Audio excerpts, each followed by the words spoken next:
Bismillahirrahmanirrahim. Bismillahirrahmanirrahim. Assalamualaikum warahmatullahi wabarakatuh.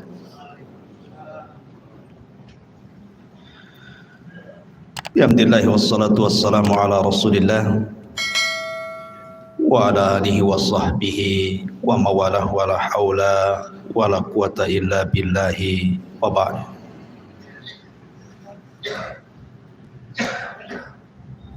Alhamdulillah, di malam hari ini kita bisa kumpul kembali di Masjid Muhajirin, dan kajian di malam hari ini kita akan membahas, kalau biasa, Qasasul Anbiya, kisah-kisah para nabi di dalam Al-Quranul Karim. Khusus malam ini kita akan membahas tentang awal manazilil akhirah, tempat pertama kita menginjak rumah menuju akhirat. Artinya kita bicara tentang seputar alam kubur. Ma'asyiral muslimin yang dimuliakan Allah Subhanahu wa taala, di dalam sebuah hadis yang dikeluarkan Imam Tirmidzi, Nasai, Ibnu Majah dan yang lainnya, Nabi sallallahu alaihi wasallam bersabda, "Aktsiru dzikra hadhimil ladzatil maut." Perbanyak oleh kalian mengingat akan sebuah hal yang menghancurkan setiap kenikmatan. Kemudian Rasul mengatakan, apa itu al-maut, kematian. Pembahasan di malam hari ini kita akan membahas seputar kematian seorang mukmin, kemudian apa saja yang terjadi saat kematian seorang mukmin ataupun kafir, kemudian apa yang terjadi di alam kubur dan peristiwa-peristiwanya, kemudian juga tentang gambaran azab kubur dan hal-hal yang bisa menyelamatkannya, termasuk juga bicara tentang ruh, kemana ruh ini di dalam kuburan. Inilah pembahasan yang kita akan bahas di malam hari ini. Mudah-mudahan cukup waktunya. Ma'asyiral muslimin yang dimuliakan Allah Subhanahu wa taala, ada 4 perkara kemana seorang mukmin itu harus mengingat sebuah kematian. Pertama, karena mengingat kematian bisa menjauhkan kita dari maksiat kepada Allah Subhanahu wa taala. Karena orang yang tidak pernah mengingat mati, maka orang akan terbiasa melakukan maksiat, karena dia pikir bahwa tidak ada kehidupan setelah kematian. Kemudian yang kedua, orang yang selalu mengingat kematian akan mempermudah untuk segera bertobat dan juga melakukan amal saleh.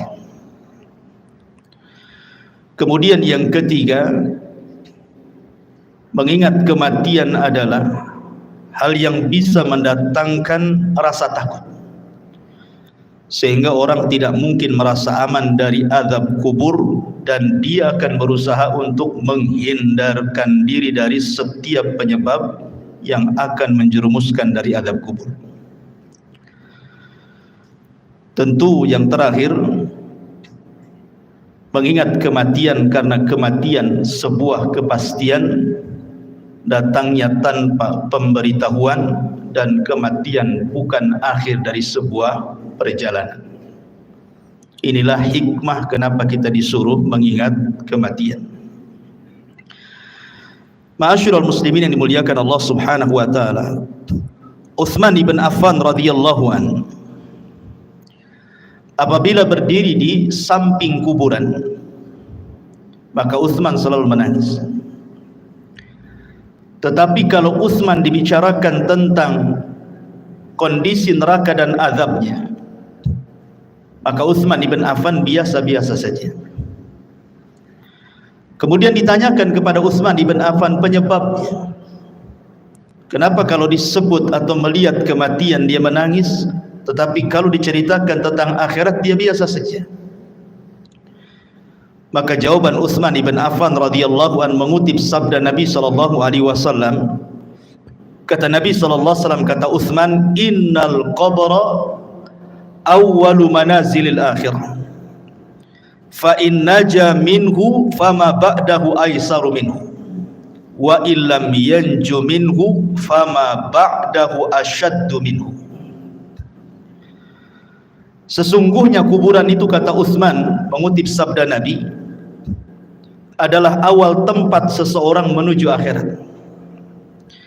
Kalau dia selamat di kuburan, maka setelahnya lebih mudah bagi dia. Tetapi kalau dia tidak selamat di dalam kuburan, maka setelahnya akan lebih keras kepada dia. Itulah kenapa kemudian Utsman menangis saat diceritakan soal kematian. Banyak riwayat yang dicantumkan oleh Imam Ibnu Katsir ketika memberikan catatan kepada ayat yutsabbitullahu alladhina amanu bil qauli tsabit. Allah tetapkan jawaban bagi orang-orang yang beriman dengan jawaban yang mantap saat fitnah kubur. Saya akan sebutkan beberapa riwayat yang berkaitan dengan kematian. Pertama, riwayat daripada Bara bin Azib radhiyallahu anhu.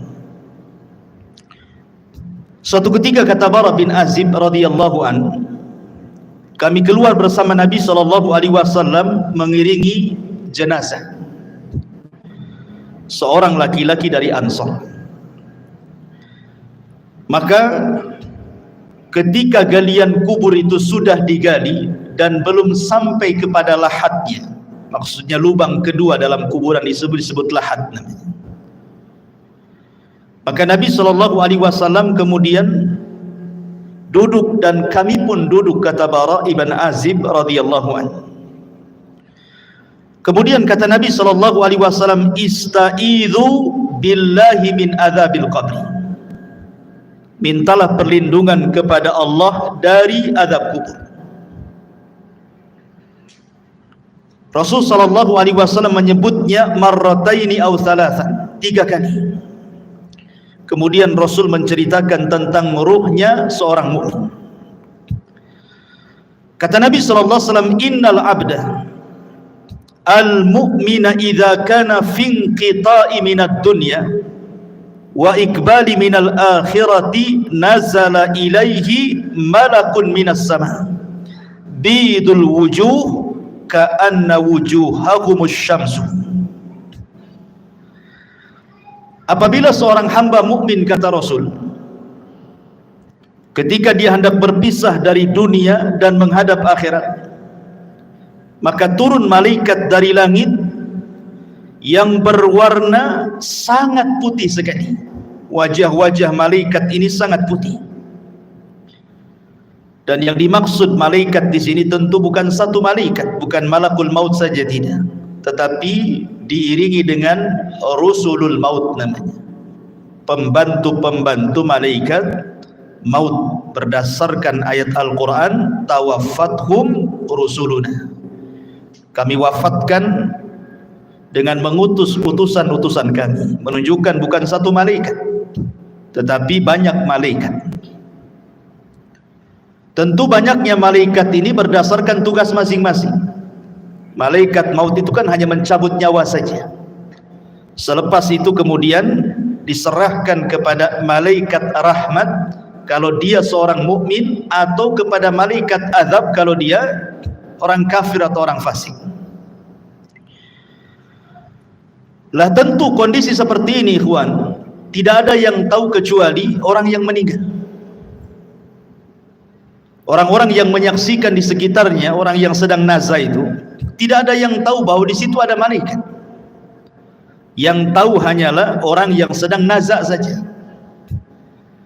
Karena sebagian para ulama ketika menjelaskan apakah orang yang meninggal dunia itu mampu melihat malaikat, sebagian ulama mengatakan ya, mereka akan melihat malakul maut.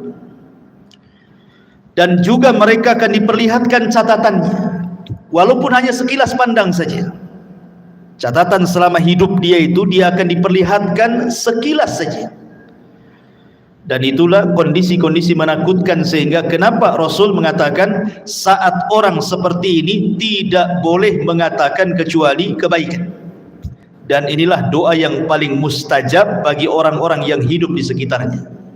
Minta kepada Allah agar orang ini dimudahkan kematiannya. Lah setelah itu kemudian kata Nabi sallallahu alaihi wasallam, ma'ahum kafanun min akfanil jannati wa hanutun min hanutil jannah. Pembantu-pembantu malaikat maut ini, sebagian mereka membawa kain kafan dari sorga dan juga minyak wangi dari sorga. Hatta yajlisu minhu madal basar, sampai kemudian mereka duduk sejauh mata memandang. Ma'asyiral muslimin yang dimuliakan Allah Subhanahu wa taala, para ulama mengatakan bahwa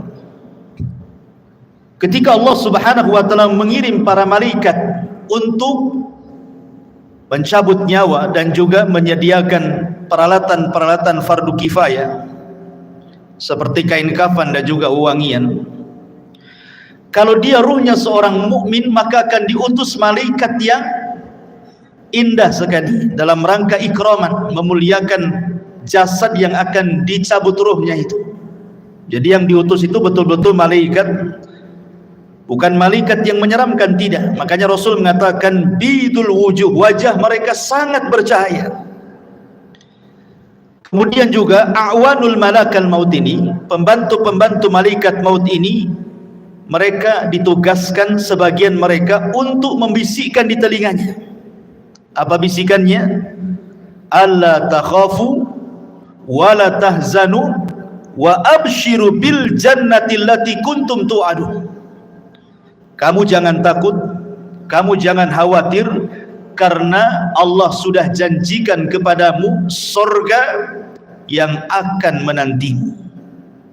Artinya bahwa kematian seorang mukmin itu sangat indah sekali, sangat indah, dan itulah yang dikehendaki seorang mukmin. Makanya di zaman Nabi SAW ketika ada jenazah yang lewat, kata Nabi SAW, yastarih mustarih wa mustarahu minhu. Mustarih wa mustarahu minhu. Sahabat mengatakan, apa yang dimaksud mustarih dan apa yang dimaksud mustarah minhu ya Rasulullah? Kemudian Rasul menjelaskan, kalau dia hamba yang mukmin maka dia mustarih, artinya dia menuju peristirahatannya.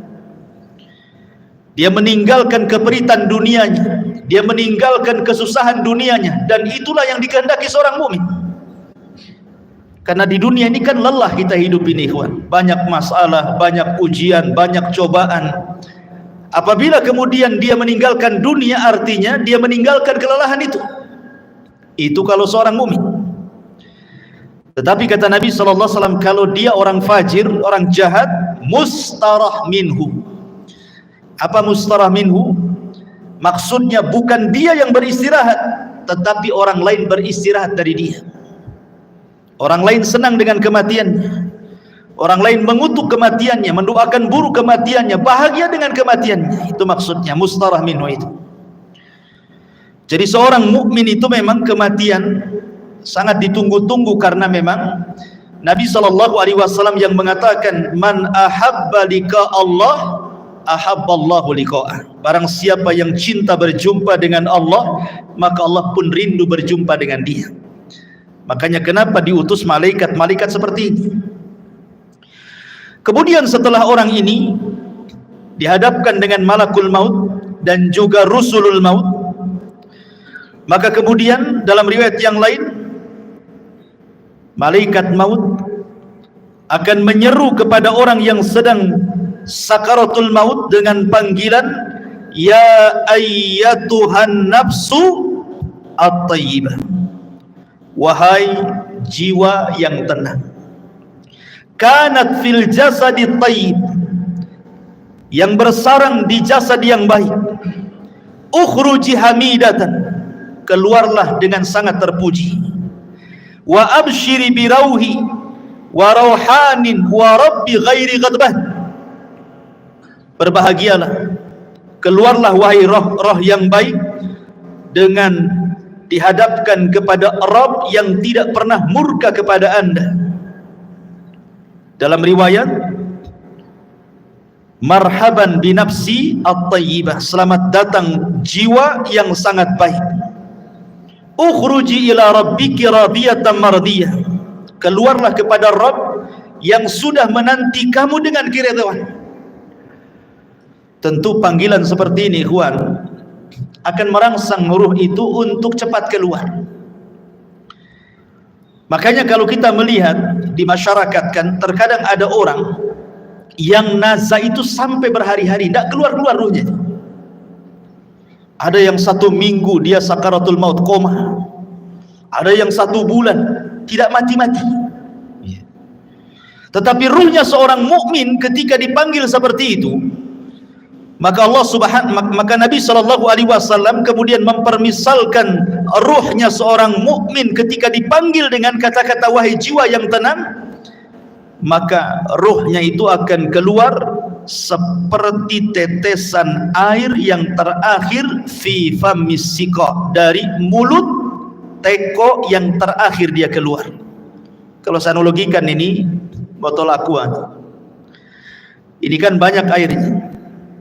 Kalau kita buka tutupnya ini, kemudian kita tuangkan, tentu air yang pertama kali yang keluar pasti deras, karena masih penuh dengan air kan. Tapi kalau seandainya air yang dalam botol ini hanya tinggal 1 tetes saja, kemudian kita tuangkan seperti ini, maka air yang 1 tetes itu akan mengalir dengan pelan kan, dengan pelan, kemudian jatuh persis di mulut teko tadi. Begitulah gambaran Rasul ketika menjelaskan ruhnya seorang mukmin itu keluar seperti tetesan air yang keluar yang terakhir dari mulut teko. Jadi akan lembut, lain dengan kalau kita langsung keluar begini kan langsung deras gitu ya. Tapi kalau tetesan yang terakhir kan lembut keluarnya, pelan, tapi pasti kemudian keluar. Begitulah Rasul menggambarkan ruhnya seorang mukmin apabila dicabut oleh Allah lewat para malaikat maut ini. Ma'asyiral muslimin yang dimuliakan Allah Subhanahu wa taala. Kemudian kata Nabi SAW, setelah ruh itu dicabut, ingat malakul maut itu hanya mencabut ruh saja, tugas dia selesai sampai di sini. Kemudian setelah itu beralih kepada malaikat rahmat atau disebut dengan rusulul maut namanya. Lah rusulul maut inilah yang kemudian mengambil alih ruh tersebut, kemudian meletakkan di kain kafan yang sudah disediakan dari sorga. Kemudian wewangian yang semerbak laksana minyak misik dalam riwayat. Jadi baunya itu membumbung sampai ke langit, sehingga setiap malaikat yang mencium baunya di langit itu, mereka akan bertanya, ruhnya siapa ini?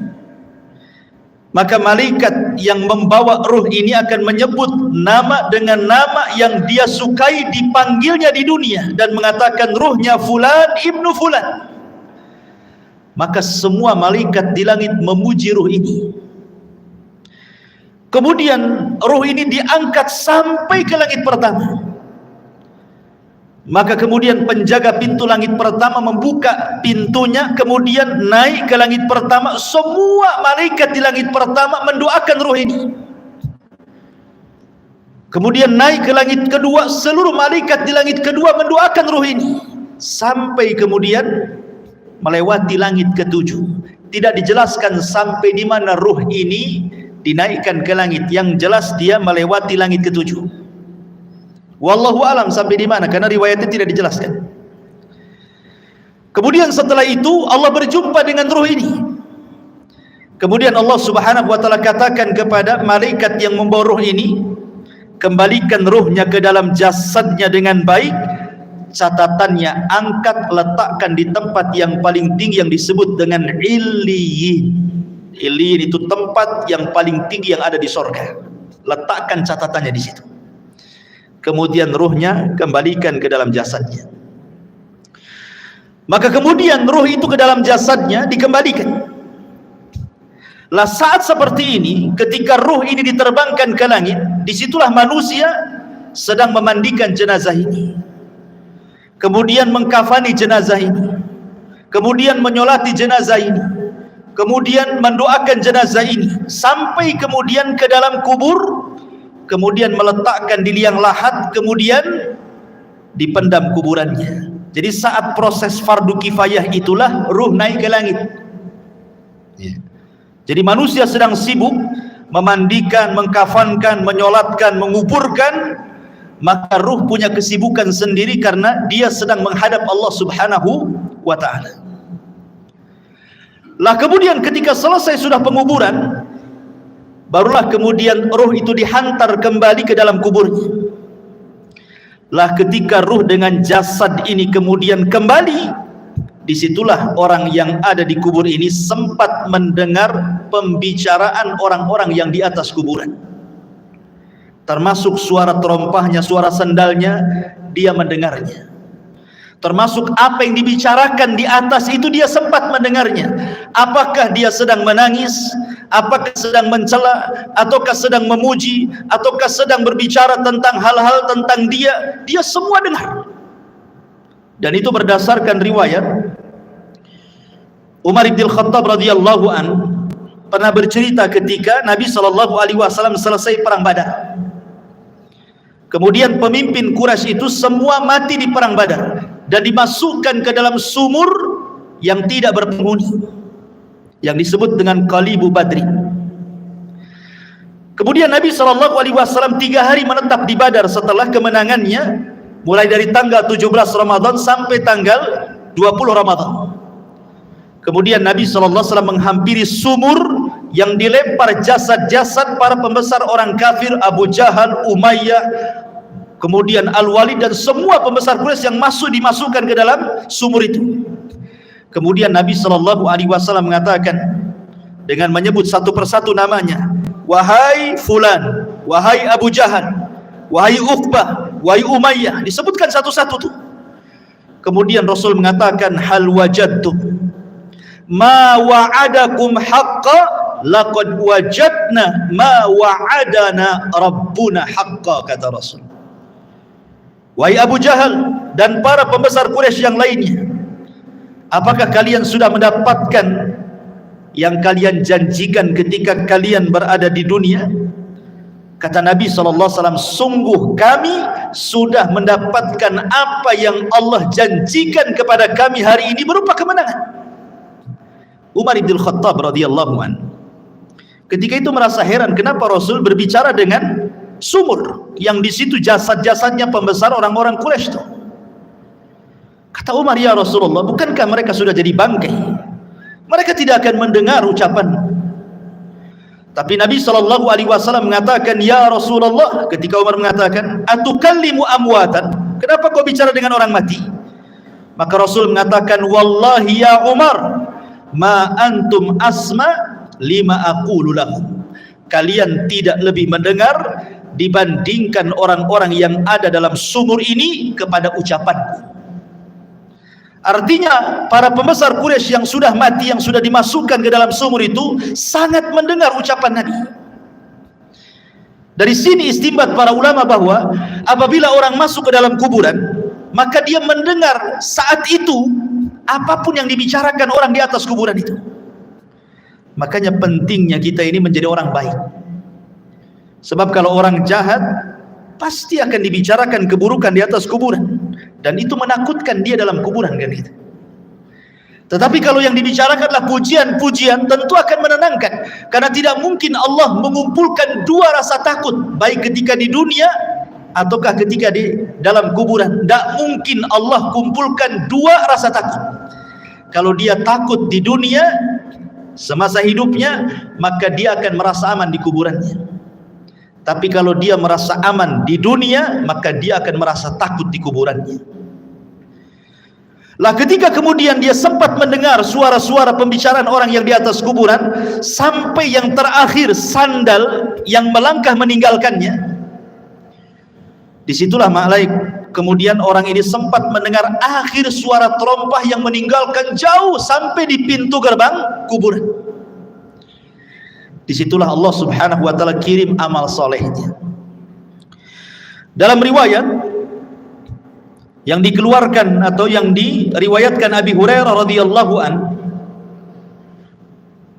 tiba-tiba kemudian datanglah salat inda ra'sihi waz zakatu an yaminihi wasyamu an yasarihi wa kana fi'lul khairati min sadaqatin wassilahi wal ma'rufi wal ihsan ila nasi inda rijlaihi. Tiba-tiba ini sebelum Munkar dan Nakir datang, maka amalan salat akan mendatangi dan ada di atas kepalanya. Kemudian zakat di samping kanannya, kemudian puasa di samping kirinya, kemudian perbuatan kebaikan dari sedekah, menyambung silaturahim, memerintahkan kebaikan, berbuat baik kepada manusia diletakkan di antara kedua kakinya. Karena kan posisi dia berbaring, ya, posisi orang yang dikuburkan berbaring, sehingga di arah kepalanya ada sholat, kemudian samping kirinya ada puasa, samping kanannya ada zakat, kemudian di sebelah kakinya ada sedekah, ada silaturahim, ada kebaikan, dan begitu seterusnya. Dan amalan-amalan ini menjelma sebagai manusia. Jadi amalan-amalan soleh itu, sholat akan menjadi manusia, kemudian zakat akan menjadi manusia dan akan mengelilingi dia dalam kuburannya. Sehingga kemudian ketika Munkar dan Nakir ini datang, kemudian hendak membentak dengan fitnah kubur, dengan pertanyaan-pertanyaan kuburannya dari arah kepalanya, maka amalan yang ada di kepalanya, amalan solatnya akan mendorongnya dan mengatakan, ma qibali madkhal, tidak ada jalan lewat sini. Kemudian yang ketika malaikat Munkar dan Nakir akan bertanya dari sebelah kirinya, maka akan didorong oleh amal soleh sebelah kirinya dan mengatakan, ma qibali madkhal, tidak ada jalan kau untuk bertanya kepada orang ini. Dan begitu seterusnya. Setiap kali malaikat Munkar dan Nakir bertanya ini dari arah mana saja, maka kalian dilindungi oleh amal solehnya. Subhanallah ikhwan, ya. Sehingga malaikat yang akan memfitnah kubur ini kebingungan harus bertanya dari arah mana. Makanya kemudian disebutkan dalam riwayat ini, fayajlisu wa qad tamatsalat lahu syamsu wa qad danat lil ghurub fayuqalu lahu akhbirna amma nas'aluka fayaqulu da'uni hatta usalli. Ketika kemudian malaikat maut atau malaikat Munkar Nakir hendak bertanya, tiba-tiba tidak digubris, tidak direspon oleh orang ini dan mengatakan, jangan tanya saya hendak sholat. Dia kepikiran ingin sholat. Bayangkan, ruhnya seorang mukmin yang ada dalam kubur itu masih kepikiran ingin sholat dan mengatakan, da'uni hatta usalli, jangan dulu kau tanya aku sampai aku laksanakan sholat, katanya. Padahal sudah tidak ada sholat lagi di kuburan ya. Tapi begitulah ruhnya seorang mukmin, semangat ibadahnya itu sampai dalam kuburan. Akhirnya kemudian dia pun didudukkan dengan cara baik, kemudian juga ditanya dengan cara baik masalahnya. Dalam sebuah riwayat bahwa malaikat Munkar dan Nakir ini saat bertanya kepada ruhnya orang yang beriman ini, kata Nabi SAW bahwa bentuknya ini memang luar biasa, sangat menakutkan. di mana suaranya kalbarki, suaranya malaikat mungkar dan nakir itu seperti petir, menggelegar. Kemudian juga ucapannya seperti kilat dan wajahnya sangat menakutkan. Dari sini ikhwatu fiddin, pertanyaan semudah apapun dalam kondisi takut pasti akan sulit dijawab, kan?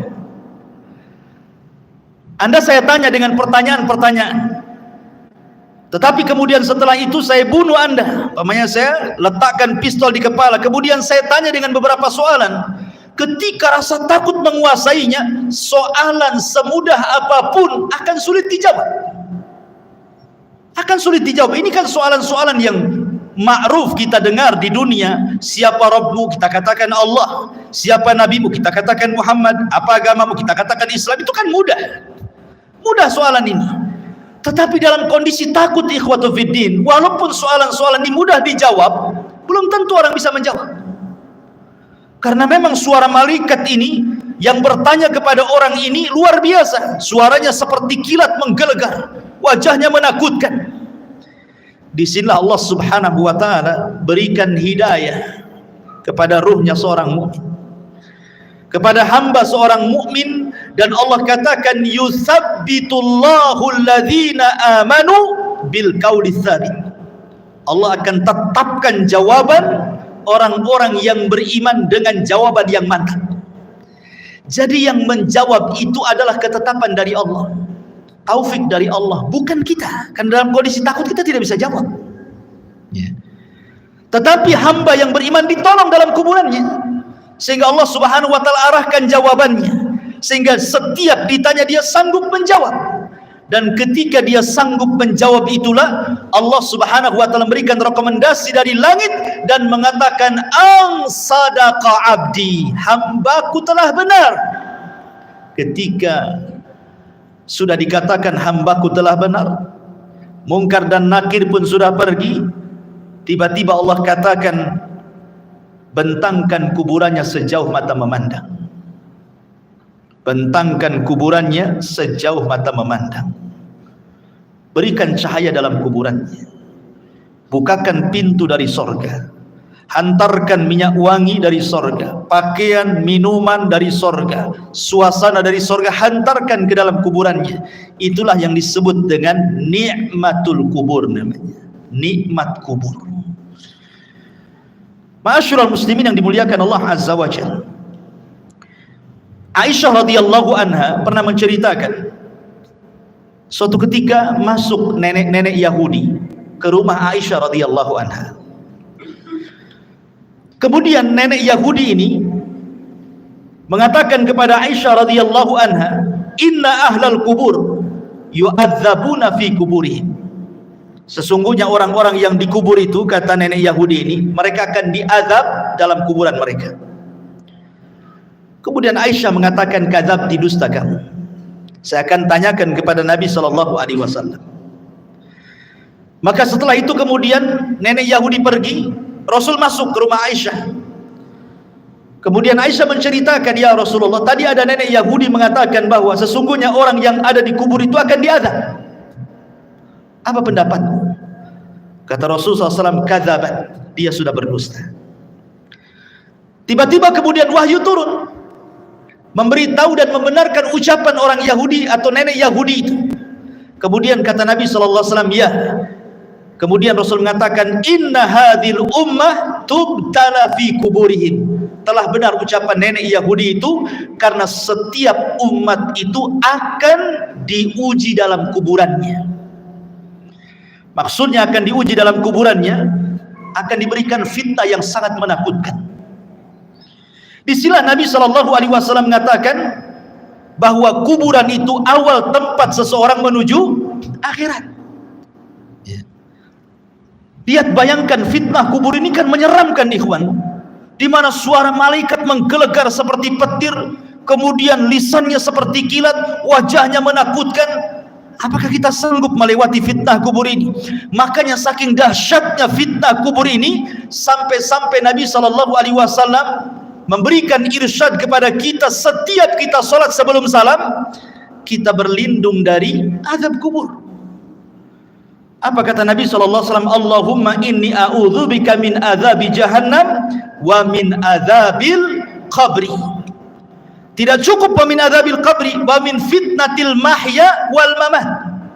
Dari fitnah kehidupan dan kematian. Fitnah kematian artinya fitnah kubur. Karena sangat mengkhawatirkan. Makanya wajar kalau seandainya Nabi SAW memerintahkan para sahabat saat kemudian menguburkan jenazah, disuruh minta dua perkara. Dan ini sunnah bagi antum yang mengantarkan jenazah ke kuburan. Ini jadi sunnah. Setiap antum mengantarkan jenazah ke kuburan, kemudian menguburkannya dan selesai penguburan, dua doa yang disunnahkan oleh Rasul sebelum antum pulang. Pertama, istaghfiru li akhi.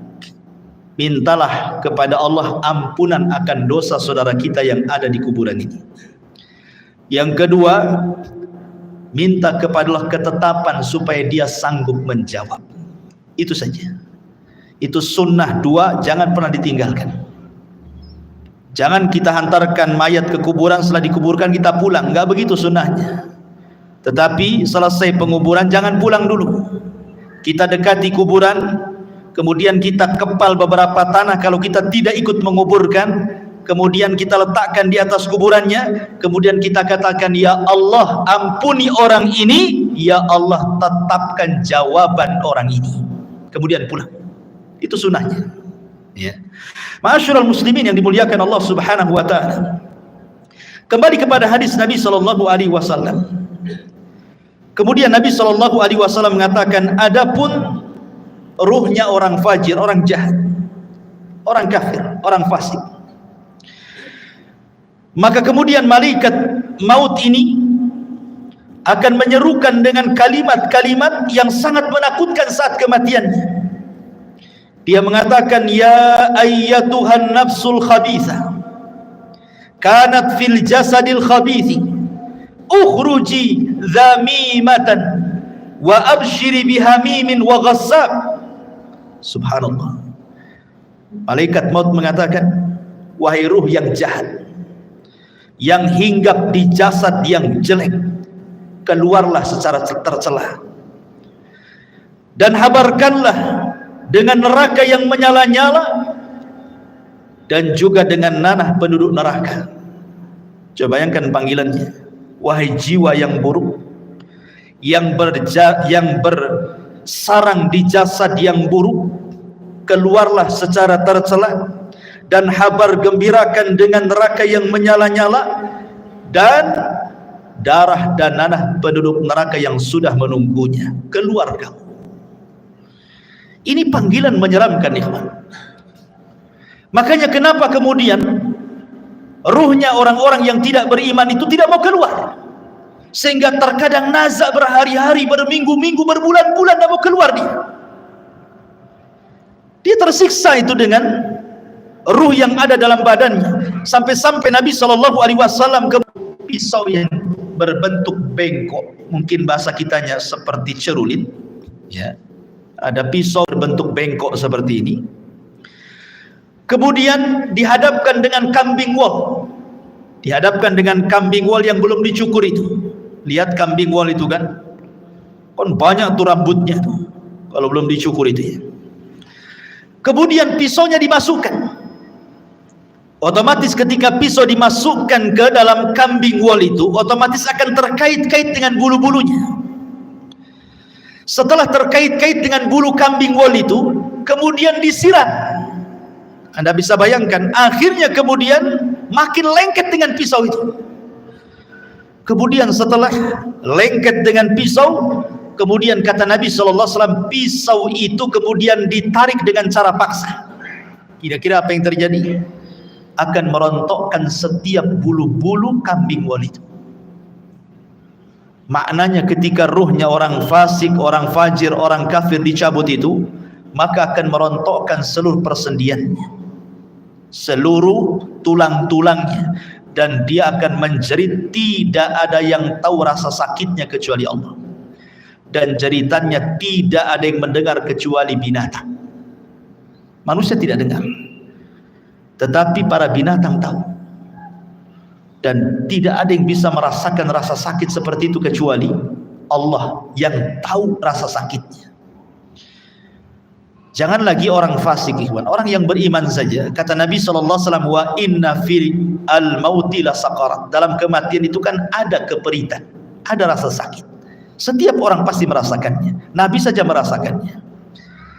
Tetapi rasa sakit yang diderita seorang mukmin saat kematian itu adalah, boleh jadi itu akhir penggugur dosa dia. Tapi rasa sakit yang diderita orang fajir, orang fasik, orang kafir, boleh jadi itu awal azab saat kematiannya. Ma'asyiral muslimin yang dimuliakan Allah Azza wa Jalla. Kemudian setelah itu ruh itu keluar, apa yang terjadi? Kata Nabi SAW, maka dia sudah disediakan kain kafan dari neraka. Kain kafan dari neraka itu. Artinya ini bukan kain kafan biasa. Kain kafan yang penuh dengan api, dengan bau busuk penduduk neraka yang melambung ke langit.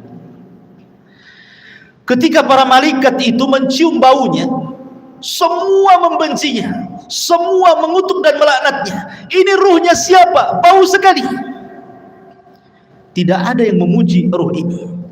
Sehingga ketika betul-betul Rusulul Maut ini mengangkat ruh itu dalam kain kafan di neraka sampai membumbung ke langit, apa yang terjadi?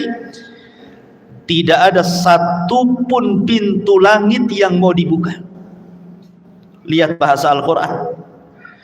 Allah Subhanahu wa ta'ala mengatakan dalam surah Al-A'raf ayat 40, la tufattahu lahum abwabus sama wa la yadkhuluna al-jannah hatta yalijal jamalu fi sammil khiyat. Pintu-pintu langit tidak ada yang dibuka, satupun. Bahkan mereka tidak akan masuk ke dalam sorga sampai ada cerita unta masuk ke lubang jarum. Bagaimana mungkin unta yang sangat besar masuk ke lubang jarum? Lubang jarum itu kecil, unta itu besar. Artinya bahwa selubang jarum pun pintu langit itu tidak akan dibuka. Dan dia tidak akan menembus walaupun hanya langit pertama. Kemudian setelah itu Allah Subhanahu wa ta'ala hanya berfirman kepada ruh yang jelek ini dan mengatakan, letakkan catatannya fi sijin. Sijin ini tempat di bawah dasar bumi. Kenapa tidak diletakkan di lapisan bumi pertama, kedua, ketiga sampai ketujuh? Sebagian ulama mengatakan bumi menolak catatan amalnya. Bumi saja menolak. Di mana lapisan bumi pertama menolak untuk diletakkan catatannya, kemudian turun lagi ke lapisan kedua menolak juga, lapisan ketiga menolak juga, sampai lapisan bumi yang terakhir menolak juga. Ketika kemudian ditolak, akhirnya diletakkan di mana catatan itu? Di sijin, ya, di dasar bumi yang paling dalam. La haula wala quwata illa billah. Kemudian kata Allah Subhanahu wa ta'ala dalam Al-Quran, wa man yusyrik billahi faka'annama kharra minas sama fatakhtafuhu at-tayru aw tahwi bihi ar-rih fi makanin sakhih. Maka ruhnya akan dijatuhkan, tidak dihantar malaikat, sehingga ruh itu seperti terbang yang disambar burung ataupun dihempaskan dengan angin, sehingga ketika ruh ini kembali ke dalam jasadnya seperti orang yang jatuh dari ketinggian. Begitulah rasanya. Anda bisa bayangkan, Anda jatuh dari atas ketinggian 20-30 meter saja, rasanya luar biasa sakit. Itulah yang akan dirasakan oleh ruhnya orang jahat ketika dilempar dari langit kemudian menyatu lagi dengan jasadnya. Apa yang terjadi ketika itu? Kalau dia memang amalan solehnya mungkin kurang, dia sholat tapi mungkin jarang-jarang, atau mungkin sholatnya asal-asalan, datang itu amalan-amalan sholat dia, atau mungkin amalan-amalan yang lainnya, tetapi sosoknya menjadi orang lemah, tidak bisa kemudian menolak malaikat mungkar dan nakir yang akan menghajar dengan pertanyaannya.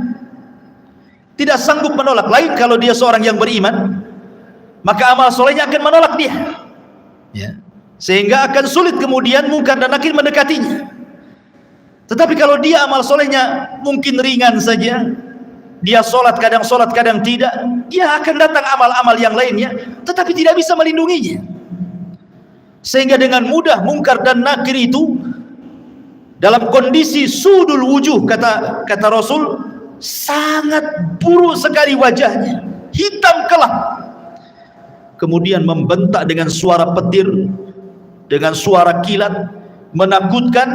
Sehingga ketika ditanya, man rabbuk, siapa Rabbmu, wa ma nabiyuk, siapa nabimu, wa ma dinuk, apa agamamu, pertanyaan ini ringan, tapi karena ketakutan yang bersangatan, dia pun tidak bisa menjawab dan mengatakan, wallahi la adri aqulu kama qala an-nas wa fa'altu kama fa'ala an-nas. Aku tidak tahu. Aku mendengar, ya pernah mendengar apa yang diucapkan manusia seperti itu. Dia tidak bisa menjawab. Ketika dia tidak bisa menjawab berkali-kali, apa yang terjadi? Maka Allah Subhanahu wa taala akan mengirim penyeru dari langit dan mengatakan, an kadzaba abdi, hambaku telah berdusta. Subhanallah. Disebutkan dalam riwayat, summa yuqayyadu lahu a'ma, asam, akma, abka. Didatangkan kepadanya orang yang buta, orang yang tuli, orang yang bisu, wa fiyadihi mirzabatun, di tangannya ada gada yang sangat besar, lau dzuriba biha jabalun lakana turaba, kalau palu itu dipukulkan di bukit atau gunung itu hancur jadi tanah. Dan itu dipukulkan setiap kali dia tidak bisa menjawab. Tidak bisa menjawab, dipukul. Tidak bisa menjawab, dipukul. Yang kalau dipukulkan, lau dzuriba biha jabalun, kata Rasul, kalau pukulan itu diletakkan di gunung batu, lakana turaba, gunung itu akan menjadi turab, tanah, hancur berantakan. Bagaimana kalau dipukulkan kepada manusia? Mengerikan, ikhwatu fiddin yang dimuliakan Allah Azza wa Jalla. Maka ketika itu kemudian Allah Subhanahu wa taala katakan, sempitkan kuburannya sesempit-sempitnya. Kemudian bukakan pintu neraka kepadanya. Hantarkan hembusan-hembusan panah dari neraka ke dalam kuburannya. Kemudian dia pun mendapatkan azab kubur yang nanti saya akan jelaskan seperti apa azabnya. Tapi kita kembali kepada pembahasan awal, ruhnya seorang mukmin. Ma'asyiral muslimin yang dimuliakan Allah Azza wa Jalla, ketika ruhnya seorang mukmin sudah selesai dari fitnah kubur, maka Nabi SAW menjelaskan, fayuqalu lahu umdhur ila maq'adika minan nar. Tiba-tiba ketika dia sedang duduk selesai dari fitnah kubur, tiba-tiba dibentangkan di sebelah kirinya gambaran neraka yang sedang menyala-nyala, diperlihatkan neraka. Kemudian dikatakan, umdhur, lihatlah, ila maq'adika minan nar, tempatmu di neraka itu. Kemudian qad abdalakallahu bihi maq'adan minal jannah, tapi tenang, tempatmu bukan di sana. Kemudian sebelah kanannya digambarkan gambaran sorga dan dikatakan tempatmu di sini. Dalam riwayat, maka kemudian malaikat ini mengatakan, lihatlah tempat dudukmu di neraka, in asaita, kalau engkau bermaksiat, itulah tempat dudukmu. Tapi karena engkau yang beriman, maka tempat dudukmu bukan di sana. Kemudian tempat dudukmu di sini. Ketika dia melihat bagaimana sorga dengan gambaran keindahannya diperlihatkan itu dalam kuburan itu, apa yang terjadi? Maka dia langsung berteriak dan mengatakan, ya Rabb, akimisah, ya Rabb, tegakkan kiamat, supaya aku bisa kembali ke istana dan keluarga. Tetapi Allah Subhanahu wa taala mengatakan, belum, kiamat masih panjang. Dalam riwayat yang lain, nim naumatal arush, sebaiknya kau tidur seperti tidurnya pengantin baru. Sehingga ketika dia terbangun, seolah-olah dia tidur zuhur dan bangun asar, kiamat sudah dibangkitkan. Artinya kehidupan kuburan tidak akan terasa walaupun zaman berlalu. Anggaplah mungkin zaman dulu, zaman Nuh, orang-orang yang beriman itu meninggal dunia, sampai hari ini kan kiamat belum dikiamat-kiamatkan. Bagaimana kehidupan mereka? Rupanya mereka ditidurkan oleh Allah di atas kenikmatan yang disebut dengan nikmat kubur, karena ruh mereka diberikan nikmat oleh Allah. Nanti ada pembahasan kemana ruhnya orang yang beriman dalam kuburan ini. Tapi jasadnya dikuburkan, ya. Mereka tidak akan merasakan, sehingga ketika kiamat dibangkitkan baru dia tertidur. Terbangun dari tidurnya seolah-olah hanya setengah hari saja, mulai zuhur sampai asar dia tidur, kemudian dia terbangun. Rupanya Israfil sudah menyiapkan sangkakalanya untuk meniup sangkakala pertama kiamat, kehancuran alam semesta pertama dibangkitkan. Ma'asyiral muslimin yang dimuliakan Allah Subhanahu wa taala. Kemudian setelah kemudian orang yang beriman mendapatkan nikmat kubur, dan orang-orang fajir dan fasik mendapatkan azab kubur, di sana ada peristiwa yang tidak mungkin orang lepas. Apakah dia mukmin, apakah dia kafir, apakah dia fasik, apakah dia fajir, apakah dia sahabat Nabi ataukah bukan sahabat Nabi, ada peristiwa yang tidak bisa lepas dari manusia. Apa itu? Himpitan kuburan. Semua manusia akan dihimpit dalam kuburnya, tidak akan selamat. Mau bayi sekalipun yang belum punya dosa tetap akan dapat himpitan kuburan. Bahkan sahabat Nabi sekelas Sa'ad ibn Mu'adz, yang satu kabilah Aus masuk Islam karena dia. Kemudian saat kematiannya 70.000 malaikat tidak pernah turun dari langit, turun pula ke bumi untuk ikut memandikan jenazahnya. Tapi Rasul mengatakan, kalau ada orang yang selamat dari himpitan kubur, Sa'adlah orangnya. Tapi Sa'ad pun tidak selamat. Bayangkan, himpitan kubur tidak akan menyelamatkan siapapun, mau sahabat Nabi atau bukan sahabat Nabi, mau orang yang beriman atau orang kafir, semua akan merasakan himpitan kuburan ini. Tapi sebagian para ulama membahas, tentu akan ada perbedaan himpitan bagi orang yang beriman dengan himpitan bagi orang kafir atau fasik. Sebagian ulama mengatakan, adapun himpitan bagi orang yang beriman itu seperti ibu memeluk anaknya. Rasa kasih sayang seorang ibu kepada anaknya, seperti itulah bumi ketika menghimpit, laksana seorang ibu memeluk anaknya. Karena kita ini dari tanah dan akan kembali kepada tanah, jadi tanah itu seperti ibu bagi kita. Sehingga ketika himpitan tanah itu menghimpit setiap jasad orang yang beriman, maka tidak akan merasakan rasa sakit sedikit pun, karena itu bentuk sayang seorang ibu kepada anak. Tetapi kalau yang dihimpit itu orang kafir, orang fasik, orang fajir, orang jahat, maka dia akan merasakan sakit yang luar biasa. Dia akan menjerit-jerit, semua tidak ada yang mendengar kecuali binatang jeritannya, karena akan mematahkan semua tulang, persendian dan begitu seterusnya. Ma'asyiral muslimin yang dimuliakan Allah Azza wa Jalla, inilah sekilas gambaran ruhnya orang mukmin, fasik, fajir, fasik, munafik dan begitu seterusnya saat kematian. Kita masuk pada pembahasan yang kedua, tentang macam-macam azab kubur. Ma'asyiral muslimin yang dimuliakan Allah Azza wa Jalla, azab kubur itu adalah sebuah hal yang wajib kita imani. Syekhul Islam Ibn Taimiyah rahimahullah ta'ala mengatakan, wa qad tawataratil akhbar an Rasulillah sallallahu alaihi wasallam fi thubuti adabil qabri. Habar-habar tentang adab kubur, kata Syekhul Islam Ibn Taimiyah, derajatnya sampai tingkat mutawatir. Jangan sampai diingkari, karena riwayatnya mutawatir. Artinya mutawatir itu banyak sekali riwayatnya. Dan dikatakan oleh Al-Imam Al-Munawi, adzabul qabri haqqun, azab kubur itu sebuah hak adanya. Dan Imam Ghazali mengatakan, man angkarahu fahuwa mubtadi'un, siapa yang mengingkari azab kubur maka dia adalah ahli bid'ah. Dan Imam Suyuti mengatakan, adzabul qabri huwa adzabul barzakh, azab kubur adalah azab barzakh. Udhifa ilal qabri li'annahu al-ghalib. Kenapa disebut kubur karena memang umumnya orang dikubur. Tapi sebenarnya ini disebut dengan barzah. Barzah itu artinya penghalang tembok antara kehidupan dunia dengan kuburan.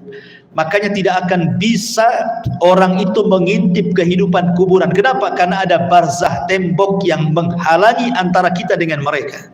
Walaupun Anda pasang CCTV sekalipun, kita letakkan CCTV dalam kuburannya, maka kita tidak akan mampu melihat mungkar, nakir, peristiwa apapun yang ada di kuburannya. Ingat, karena ada barzah tadi. Barzah itu penghalang antara kehidupan kita di atas bumi dengan kehidupan di bawah bumi. Ma'asyiral muslimin yang dimuliakan Allah Subhanahu wa taala. Bicara tentang adab kubur ada 9 poin yang ingin saya jelaskan. Yang pertama, tadi sudah dijelaskan dalam riwayat yang kita sudah lalui penjelasannya. Az-zarbu bimitraqatin min hadidin. Pertama, pukulan dengan palu dari besi yang bisa menghancurkan gunung. Dan itu berdasarkan hadis Anas ibn Malik radhiyallahu anhu yang dikeluarkan Imam Bukhari, di mana disebutkan bahwa fayasihu sayhatan yasmauha man yalihi illa tsaqalaini. Ketika dia dipukul dengan palu itu, tidak ada manusia atau jin yang mendengarnya kecuali makhluk dari selain keduanya. Artinya jin dan manusia tidak bisa mendengar jeritannya. Yang bisa mendengar hanyalah binatang-binatang itu. Binatang mendengar jeritan kita, tetapi manusia dan jin tidak bisa mendengarnya. Kemudian yang kedua, yufrashu lahu qabruhu naran wa yulbasu naran wa yuftahu lahu babu ila nar wa yudayyaku alaihi qabruhu wa yudrabu bimitraqatin azimatin law dhuriba biha jabalun la sara turaba wa yubashshiru bil adzabi fil akhirah. Kemudian yang kedua, azab kubur itu terkadang dalam bentuk dihamparkan tikar dari neraka, dipakaikan pakaian dari neraka, dibukakan pintu dari neraka, disempitkan kuburannya, diletakkan palu yang bisa menghancurkan gunung, dan ditakut-takuti dengan azab akhirat. Bayangkan orang yang di kuburan, sebagian mereka dibentangkan tikar dari neraka, dipakaikan pakaian dari neraka lagi, dibukakan pintu dari neraka lagi, disempitkan lagi kuburannya. Subhanallah. Ini azab kubur yang kedua. Gambaran azab kubur yang kedua bisa dibaca dalam hadis yang dikeluarkan Imam Ahmad, Abi Dawud dari hadis Bara bin Azib. Kemudian yang ketiga, al-khasfu fil ardi. Terkadang dibuat gempa dalam kuburan. Yang merasakan orang yang dikubur saja itu. Kita di atas bumi tidak ada gempa, tapi yang ada di kubur itu merasa digempakan, seolah-olah dia kemudian bumi itu digempa-gempakan, dan dia merasakan seperti itu. Dan ini berdasarkan hadis Ibnu Umar radhiyallahu anhuma yang dikeluarkan Imam Bukhari dan Muslim. Kemudian yang keempat, syakku janibai al-fammi ila qafah. Terkadang datang malaikat yang menakutkan, kemudian membawa cerulit yang sangat tajam, kemudian dimasukkan ke mulutnya, kemudian diiris sampai ke tengkuknya.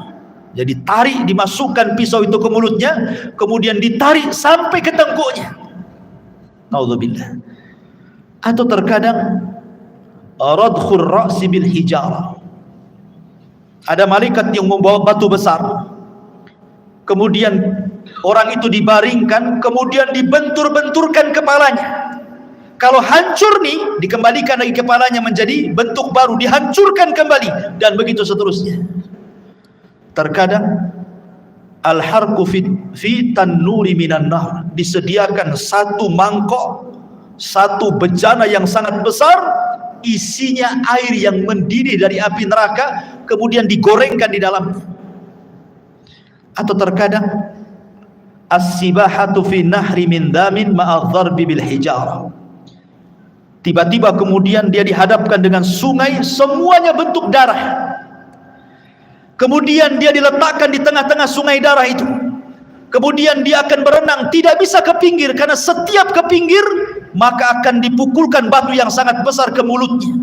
sehingga dia akan berputar-putar sampai mati hidup lagi, dan begitu seterusnya. Dan 4 poin ini berdasarkan hadis Bukhari yang dikeluarkan atau yang diriwayatkan oleh Samurah ibn Jundab radhiyallahu anhu. Kemudian yang nomor 8, ishti'alul malil masruq minal ghanaim ala sahibi. Kalau dia dahulunya di dunia suka mencuri ghanimah, harta rampasan perang yang belum dibagi, maka harta itu akan didatangkan dan akan menyala-nyala seperti api yang sangat besar dan menyambar-nyambar dirinya. Atau yang terkadang, yang terakhir yang nomor 9, wa ma'ahadal adab al-hissi hunaka aidan adabul ma'nawi. Ini kan adab hissi, adab badannya, tapi di sana juga adab, ada yang disebut adabun ma'nawi, adab secara makna, dengan ditakut-takutinya dia dengan neraka. Jadi dibentangkan gambaran di neraka, nanti kamu akan masuk ke situ, nanti akan masuk ke situ, dan dia akan merasa takut yang luar biasa. Ini padahal baru adabul adnaya, adab yang rendah. Adab yang besar itu nanti di neraka. Ini 9 gambaran tentang adab kubur. Adapun adab kubur sendiri, ikhwan, itu terbagi menjadi 2. Ada adab kubur itu yang azabun daim la yanqati'u ila qiyamis sa'ah. Adabnya terus sampai kiamat dibangkitkan, enggak terputus. Dan yang kedua, ada adab kubur itu tidak terus tetapi terputus. Seperti apa gambarannya? Yang pertama, azab kubur yang tidak terputus sampai kiamat adalah azab kubur bagi orang kafir dan bagi orang munafik, dan itu disebutkan dalam surah Ghafir ayat 46. Adapun azab yang terputus adalah azabnya usatul muwahhidin. Mungkin di dunia dia ahli tauhid, orang yang beriman, tetapi terjerumus kepada kemaksiatan. Dia sholat tapi masih berzina, dia sholat masih berdusta, dia sholat mungkin riba, dan begitu seterusnya. Jadi dia masih berbuat baik, beribadah, tapi satu sisi dia bermaksiat, ya. Maka orang-orang yang seperti ini tidak terus menerus sampai kiamat. Akan tetapi orang yang seperti ini akan terputus azabnya dengan rahmat Allah subhanahu wa ta'ala. Jadi akan terputus dengan rahmat Allah subhanahu wa ta'ala. Itu berdasarkan hadis Abdullah ibn Umar radhiyallahu anhuma. Nabi mengatakan, inna ahadakum idza mata urida alaihi maq'aduhu bil ghadati wal ashi, in kana min ahlil jannah famin ahlil jannah, wa in kana min ahlin nar famin ahlin nar, yuqalu hadza maq'aduka hatta yab'atsaka Allahu ilaihi yaumal qiyamah. Kata Nabi SAW, sungguhnya salah seorang di antara kalian apabila mati, maka akan ditampakkan tempat duduknya siang dan malam. Kalau dia termasuk penduduk sorga, maka dia akan menjadi penduduk sorga. Kalau dia termasuk penduduk neraka, maka selamanya dia akan diazab sampai kiamat dibangkitkan. Artinya kalau orang beriman, ya akan diazab, tetapi ada akhirnya, terputus. Mungkin dengan rahmat dan kasih sayang Allah subhanahu wa ta'ala. Tapi kalau dia orang kafir, orang munafik, maka tidak akan terputus. Kemudian pembahasan yang keempat tentang apa penyebab azab kubur. Penyebab azab kubur yang paling dominan adalah an-namimatu, orang yang suka mengadu domba. Wa adamu tanazzuh minal baul, dan tidak perhatian dengan kebersihan hadas. Dia kencing sembarang. Kan banyak tuh orang yang kencing-kencing sembarang, ya, tidak cebok gitu ya, tidak jelas ceboknya. Dan ini berdasarkan hadis Nabi SAW dari Abdullah ibn Abbas radhiyallahu anhuma. Jadi Nabi SAW ketika itu lewat di 2 kuburan, dua-duanya sedang diazab. Kemudian Rasul mengambil pelepah kurma, kemudian dibelah 2, kemudian ditancapkan di 2 kuburan. Kemudian Rasul mengatakan, mudah-mudahan dengan 2 pelepah kurma yang belum kering ini bisa meringankan azabnya. Kemudian sahabat mengatakan, kenapa orang itu diazab wahai Rasul? Kata Rasul, yang satu karena dia namimah, suka mengadu domba. Yang satu karena tidak pernah bersih apabila membersihkan hadas. Ini 2 poin. Yang ketiga, ghibah. Orang yang suka menggibah. Dan ini berdasarkan hadis yang dikeluarkan Imam Ahmad dan juga At-Tabrani dengan sanad yang sahih dari hadis Abi Bakrah. Bahwa Nabi Shallallahu Alaihi Wasallam mengatakan salah satunya adalah yang menjadikan penyebab azab kubur adalah ghibah. Ghibah itu membicarakan orang yang kalau orang itu mendengarnya dia tidak suka. Kemudian yang nomor 4 al-ghulul, dia khianat dalam harta, mencuri harta orang. Kemudian juga yang nomor 5 hajrul Qur'anil Karim wa rafduh, dia tidak suka dengan Quran. Dan penyebab orang jauh dari Al-Quran hari ini apa? Handphone. Yang menyebabkan orang jauh dari Quran itu HP atau handphone. Subhanallah, gara-gara handphone Quran itu tidak pernah disentuh lagi. Alasannya sudah ada aplikasi Al-Quran di dalam handphone. Saya nggak yakin orang punya handphone itu ada aplikasi Quran kecuali download kan. Harusnya yang pertama kali kalau antum beli handphone itu yang di download itu Quran kan, harusnya yang pertama kan. Tapi enggak, yang pertama di download apa? Facebook dulu, YouTube dulu, Instagram dulu, kan begitu ya. Quran itu belakangan kalau butuh saja. Padahal harusnya yang pertama itu. Subhanallah ya. Sekarang ini banyak orang yang mengeser hal-hal yang baik, tetapi hanya sekedar copy paste, kemudian pemberitahuan ibadah kepada manusia lewat medsos, tapi dia sendiri malas ibadah kan? Malas. Bahkan orang yang ibadah saja sekarang diberitahu. Kalau dulu orang sholat malam, tidak ada yang memberitahu dia sedang sholat malam kan? Sekarang dia kasih tahu orang. Kalau dia sedang sholat malam itu dia kasih tahu orang dengan cara apa? Ya nulis status lah di Facebook. Ya mudah-mudahan ada yang bangun jam sekian. Maksudnya itu ingin ngasih tahu bahwa dia bangun. Cuman ngasih tahu saja. Sholat kan gitu. Seolah-olah dia sedang sholat, orang tidak kan begitu. Ini kan ria juga. Apa bedanya kan begitu? Sekarang ini semua itu memang banyak orang yang baik mengeser kebaikan, tapi hanya di-share saja. Orang yang mengeser sendiri tidak pernah mengamalkan kebaikan yang di-share-nya kan? Lalu apa faedahnya ikhwatu fiddin muliakan Allah Azza wa Jalla? Makanya di sini ikhwatu fiddin bahwa tantangan yang paling berat ketika orang jauh dari Quran itu adalah handphone. Handphone ini tidak bisa lepas dari kita. Tidur saja wajib di sampingnya. Kalau bisa itu sekarang ada power bank itu wajib di sampingnya. Nggak perlu lagi dicopkan, sudah ada di bawah bantal. Bangun saja itu yang dibaca. Kira-kira ada apa nih? Ya. Kemudian kalaupun dia sekarang kan tidak ada orang dengar televisi kan atau melihat televisi, jarang. Orang sekarang pegang handphone, di mobil pegang handphone, di pekerjaan tinggal handphone. Kalau hilang handphonenya, itu kayaknya hilang dunia dari dia. Ya kan? Kalau dompet ketinggalan, gampang lah nanti. Tapi kalau handphone ketinggalan, pulang diambil. Ya, sampai seperti itunya. Jadi ini salah satunya adalah hajrul Quran, meninggalkan Quran, termasuk juga an-naumu anis salatil maktubah. Orang yang sengaja tidur ketika datang waktu sholat. Dan itu berdasarkan riwayat yang dikeluarkan ataupun dari sahabat Samurah ibn Jundab radhiyallahu an, Nabi sallallahu alaihi wasallam mengatakan ammal ladzi yuslagu ra'suhu bil hajar fa innahu ya'khudul Qur'an fayarfadhuhu wa yanamu anis salatil maktubah. Jadi ketika Rasul menjelaskan di kuburan itu ada malaikat yang membawa batu. Kemudian ada yang terlentang, kemudian dibenturkan kepalanya sampai hancur. Kemudian malaikat ini pergi hendak mencari batu yang lain. Kemudian ketika datang batunya yang baru, rupanya kepalanya sudah kembali menjadi normal. Dibenturkan lagi, kemudian cari batu lagi, dan begitu seterusnya. Kemudian Rasul menjelaskan bahwa adapun kenapa adab orang ini seperti ini, pertama karena dia tidak pernah membaca Quran, yang kedua karena dia tidur saat datang waktu sholat. Nah ini yang keenam. Kemudian yang ketujuh al-kadhib, orang yang suka berdusta.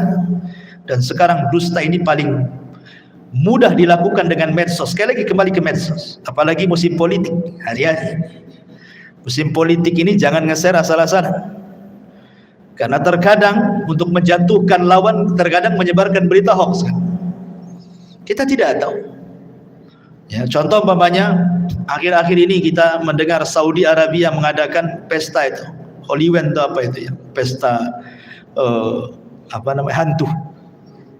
Hoax, Iwan. Tidak ada itu cerita kayak gitu. Dari mana? Itu hoax yang disebarkan untuk menjelek-jelekan negara sana kan itu. Itu kan sedang membuka festival apa? Ya, ceritanya begitu. Ya, memang dia membuka semacam wahana wisata. Kemudian di situ ada hantu-hantuan.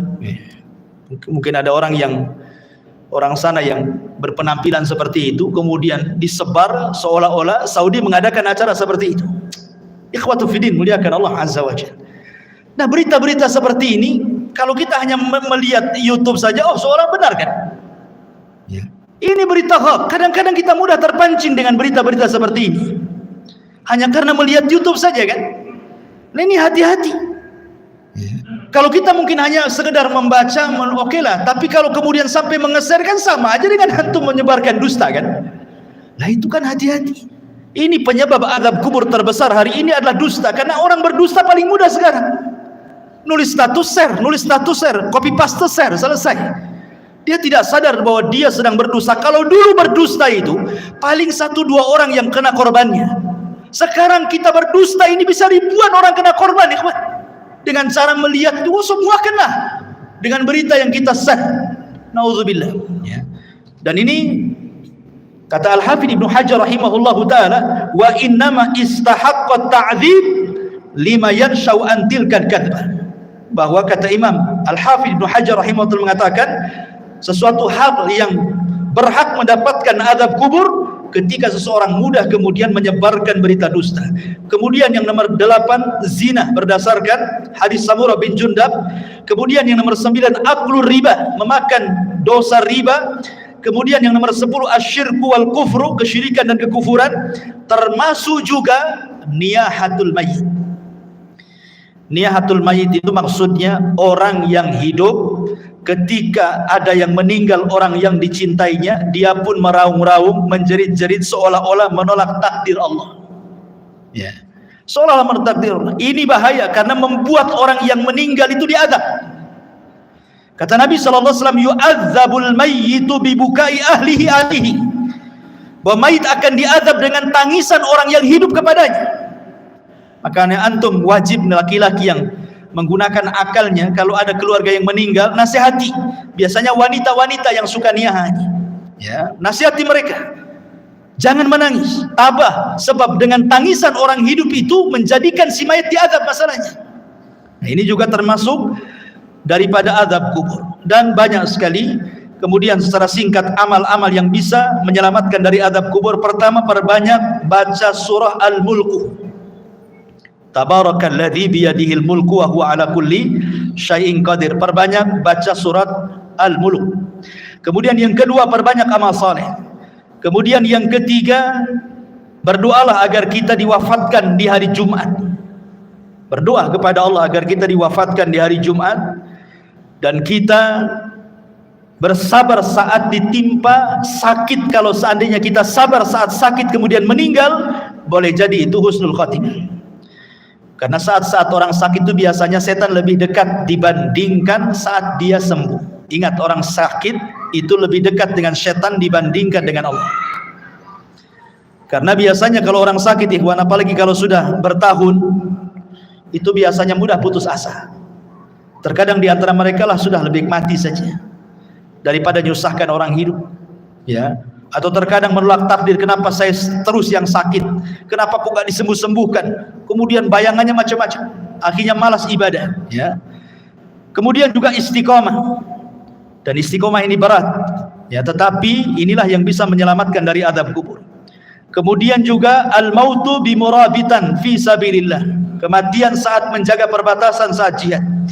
Kemudian juga yang paling penting berdoa kepada Allah Subhanahu wa taala dan senantiasa mengamalkan ketakwaan kepada Allah, dan yang paling penting lagi menjauhi sebab-sebab azab kubur yang tadi saya sebutkan tadi, ya, dusta, namimah dan begitu seterusnya.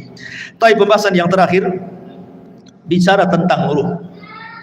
Kemana ruh saat manusia sudah selesai pertanyaan mungkar dan nakir, artinya selesai fitnah kubur. Berarti masuk ke nikmat dan adab kubur kan itu. Kemana ruh ini saat nikmat ataupun adab kubur ini? Baik. Ma'asyiral muslimin yang dimuliakan Allah Subhanahu wa taala. Al-Imam Ibnu Qayyim rahimahullahu taala,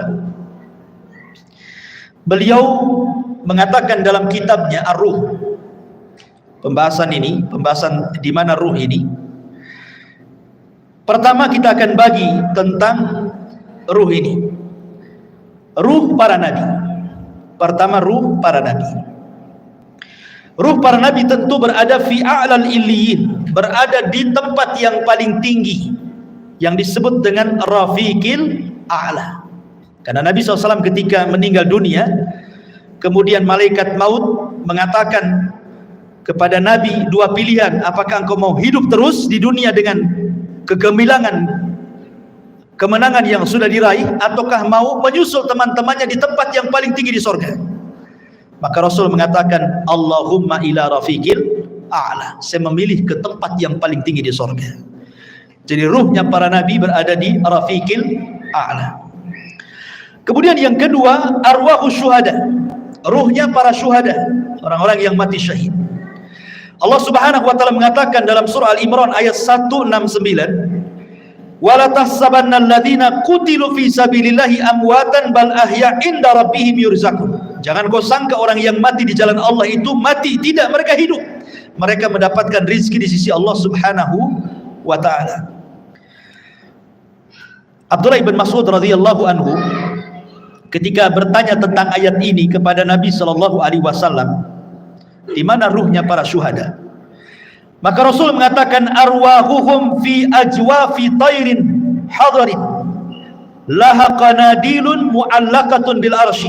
Jadi ruhnya para syuhada berada di kendil-kendil, dibawa oleh ketiak burung sorga, kemudian diletakkan digantungkan di arsy Allah Subhanahu wa taala. Jadi ruhnya para syuhada berada di kendil-kendil yang dibawa terbang oleh burung-burung, kemudian digantungkan di bawah arsy. Ini ruhnya para syuhada. Kemudian yang ketiga, arwahul mu'minin salihin, ruhnya orang-orang yang beriman yang saleh. Maka takunu tuyuran ta'alluqus syajaril jannah, maka ruhnya orang-orang yang beriman yang soleh, mereka akan digantungkan di pohon-pohon sorga. Mereka akan digantungkan di pohon-pohon sorga.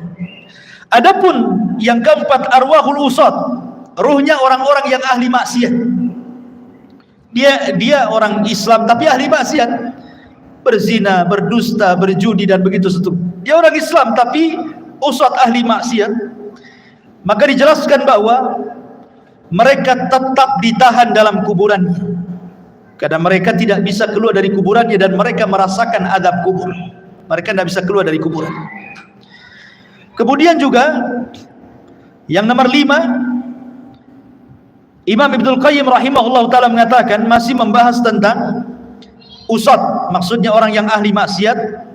Minhum man yakunu mahbusan ala babil jannah kama fi haditsil akhar, raaitu sahibakum mahbusan ala babil jannah.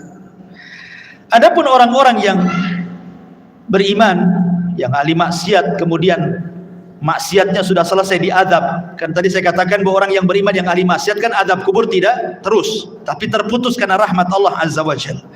Lah sebagian ruhnya itu diletakkan di halaman pintu sorga. Ya, di halaman pintu sorga kata Imam Ibnu Qayyim rahimahullahu ta'ala. Kemudian yang keenam, ruhnya orang-orang kafir. Tentu ruhnya orang-orang kafir, mereka diadab dan tidak bisa keluar dari kuburan, dan mereka akan bolak-balik masuk neraka. Tetapi sekali lagi ikhwatu fiddin muliakan Allah Azza wa Jalla, keterangan para ulama seperti ini tidak bisa kita katakan dengan jazam, dengan tegas, karena soal ruh itu kan tidak ada yang tahu kecuali. Makanya Al-Imam Ibnu Qayyim rahimahullahu taala ketika Al-Imam Ibnu Utsaimin rahimahullahu taala ketika ditanya tentang ruh ini, maka beliau mengatakan ruh itu urusan Allah Subhanahu wa taala dan ini adalah perkara gaib, kita tidak bisa menetapkan kecuali dengan dalil. Ini kan hanya ijtihad para ulama saja seperti ini.